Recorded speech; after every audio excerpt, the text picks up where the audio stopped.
Welcome to okay legal help. आज हम लोग बात करेंगे क्रिमिनल ब्रीच ऑफ ट्रस्ट के बारे में। इसको हिंदी में आपराधिक न्यास भंग बोलते हैं। ये आईपीसी के सेक्शन 405 से लेकर सेक्शन 409 तक कवर है। सेक्शन 405 बताता है कि आपराधिक न्यास भंग बोले तो क्रिमिनल ब्रीच ऑफ ट्रस्ट क्या होता है। जब किसी पर्सन को प्रॉपर्टी का, इसमें किस किस बारे में बात कर रहा है, प्रॉपर्टी के बारे में इंटरेस्टेड कर देते हैं या फिर डोमिनियन दे देते हैं। मतलब किसी पर्सन को जब रिस्पॉन्सिबिलिटी देते हैं और उस प्रॉपर्टी का कंट्रोल भी देते हैं, और जिसको रिस्पॉन्सिबिलिटी और कंट्रोल दिया जा रहा है वो डिसऑनेस्टली क्या करता है, प्रॉपर्टी को मिस अप्रोप्रिएट और कन्वर्ट करके अपने यूज़ में ले आता है, तो इसको क्या बोलेंगे, क्रिमिनल ब्रीच ऑफ ट्रस्ट। या फिर डिसऑनेस्टली क्या करता है, वो यूज़ और डिस्पोज ऑफ करता है जो कि जैसा बोला गया था उस तरीके से नहीं गया है। मतलब कि बाय लॉ जिस मोड में उस ट्रस्ट को डिस्चार्ज करने के लिए कहा गया था वो उस तरीके से डिस्चार्ज नहीं किया गया है, मतलब वायलेटिव है, दूसरे तरीके से यूज़ और डिस्पोज ऑफ कर दिया है डिसऑनेस्टली, तो क्या कहलाएगा, क्रिमिनल ब्रीच ऑफ ट्रस्ट। या फिर लीगल एग्रीमेंट कॉन्ट्रैक्ट है, दोनों में एक्सप्रेस या फिर इम्प्लाइड मेड, जो कि ऐसा दे रहा है, ऐसा टचिंग दे रहा है कि ये ट्रस्ट था, ठीक, जिस तरीके से ये ट्रस्ट दिया गया है उस तरीके से वो डिस्चार्ज नहीं होता है, ठीक। तो यहाँ पे क्या हो जाता है, क्रिमिनल ब्रीच ऑफ ट्रस्ट। या फिर ये खुद करेगा ये सब, या फिर wilfully suffers any other person to do so, मतलब किसी और पर्सन से करवाएगा, तो भी क्या कहलाएगा, क्रिमिनल ब्रीच ऑफ ट्रस्ट। इसका एक्सप्लेनेशन देख लेते हैं। और एम्प्लॉयर और एम्प्लॉय की बात करता है, एक्सप्लेनेशन 2 भी एम्प्लॉयर और एम्प्लॉय की बात करता है। इसमें क्या होता है कि अगर एम्प्लॉय का, जैसे एम्प्लॉय को क्या मिलता है, एम्प्लॉयज़ प्रोविडेंट फंड, और क्या मिलता है उसको, फैमिली पेंशन फंड, जो कि उसके वेजेस से कट के उसको ये सब एम्प्लॉय को दिया जाता है। लेकिन यहाँ पे अगर एम्प्लॉयर डिडक्ट करते उस पैसे को मिस अप्रोप्रिएट कर लेता है, अपने यूज़ में ले लेता है, या फिर कुछ भी करता है मिस अप्रोप्रिएट करके एम्प्लॉय को नहीं देता है वो चीज़, तो जिस अमाउंट का इसको अमाउंट ऑफ कंट्रीब्यूशन का इंटरेस्टेड किया जा रहा है एम्प्लॉयर को, उसके लिए कौन भागीदारी होगा, एम्प्लॉयर उसका जिम्मेदारी होगा, जो कि वायलेशन ऑफ लॉ है।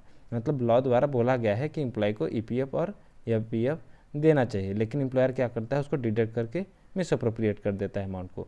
तो जिस अमाउंट का वो क्या बोलता है, मिस अप्रोप्रिएट किया है, उसके लिए वो क्या था, interested with amount of contribution, वो एम्प्लॉय के कंट्रीब्यूशन में जाता वो, लेकिन नहीं गया, तो इसके लिए एम्प्लॉयर जिम्मेदार होगा। वैसे ही सेम टू सेम एक्सप्लेनेशन 2 भी लगभग वैसे ही है। इसमें बात करता है एम्प्लॉयज़ स्टेट इंश्योरेंस फंड, जो कि एडमिनिस्टर किसके द्वारा किया जाता है, एम्प्लॉयज़ स्टेट इंश्योरेंस कॉरपोरेशन द्वारा किया जाता है, ठीक। और इसमें ये किसको पेएबल है, जो वेजेस पेएबल है एम्प्लॉय को, उससे कट के ये मिलता है एम्प्लॉयज़ स्टेट इंश्योरेंस फंड, और इसका जो कंट्रीब्यूशन है उसका देखभाल किसके पास है, एम्प्लॉयर के पास है। अब एम्प्लॉयर उस पैसे को डिडक्ट कर लेता है। अब इस अमाउंट का एम्प्लॉयर क्या होता है, ये interested with amount of contribution, मतलब ये एम्प्लॉयर की रिस्पॉन्सिबिलिटी होता है देखना, लेकिन नहीं करता है वो, उसको मिस अप्रोप्रिएट कर देता है उस अमाउंट को, तो यहाँ पे क्या कहलाएगा, वायलेशन ऑफ लॉ होगा, ठीक। और एम्प्लॉय को नहीं दिया जाता, वायलेशन ऑफ लॉ, तो ये इस सेक्शन के अंदर एम्प्लॉयर ऑफेंस में आ जाएगा। इसका एक इलस्ट्रेशन देख लेते हैं। यहाँ पे हो गया एक डिजीज पर्सन मतलब जो पर्सन अब नहीं है, अब एक ये दूसरा पर्सन हो गया ये कौन है, एग्जीक्यूटर। अब एग्जीक्यूटर क्या करता है, डिजीज पर्सन का जो विल है वो एग्जीक्यूटर को एग्जीक्यूट करना है, विल को कैसे एग्जीक्यूट करना है, जैसा कि विल में लिखा है उस तरीके से। लेकिन एग्जीक्यूटर क्या करता है, जैसा विल में लिखा है उस तरीके से एग्जीक्यूट ना कर, उसका इफेक्ट ना देकर वो अपने यूज़ में विल को कर लेता है, ओन यूज़। तो यहाँ पे ये ने क्या किया, क्रिमिनल ब्रीच ऑफ ट्रस्ट किया, ओके। दूसरा एग्जांपल हम लोग देखते हैं। एक क्या है, वेयर हाउस कीपर है, वेयर हाउस कीपर क्या करते हैं, देखभाल करते हैं जो भी सामान वेयर हाउस में रखा रहता है। जेड एक जर्नी पे जा रहा था, तो अपने फर्नीचर को क्या किया, अपने फर्नीचर को इसके वेयर हाउस में रख दिया। अब ए इसका देखभाल कर रहा है, ठीक। और इसमें इन दोनों के बीच में एक कॉन्ट्रैक्ट हुआ कि जेड जब ए को पैसा देगा, फर्नीचर को जेड को वापस लौटा देगा, ठीक। लेकिन ए ने क्या किया, फर्नीचर को सेल कर दिया। अब यहाँ पे ए ने सेल करके अपने यूज़ में किया, तो यहाँ पे ए ने क्या किया, क्रिमिनल ब्रीच ऑफ ट्रस्ट। चलते हैं हम लोग आगे, नेक्स्ट बात करते हैं सेक्शन 406 के बारे में। इसमें बात करते हैं punishment for criminal breach of trust. जो अभी हम लोग देख रहे थे क्रिमिनल ब्रीच ऑफ ट्रस्ट, इसमें क्या पनिशमेंट दिया जाता है, इसमें 3 ईयर्स ऑफ इम्प्रिजनमेंट और फाइन और बोथ। सेक्शन 407 बात करता है criminal breach of trust by carrier etcetera. मतलब क्रिमिनल ब्रीच ऑफ ट्रस्ट किसके द्वारा हो रहा है? कैरियर, वायर फिंगर या फिर वेयर हाउस कीपर, इनके द्वारा अगर क्रिमिनल ब्रीच ऑफ ट्रस्ट होता है तो इनको जो सजा दी जाएगी वो होगा 7 years of imprisonment and fine.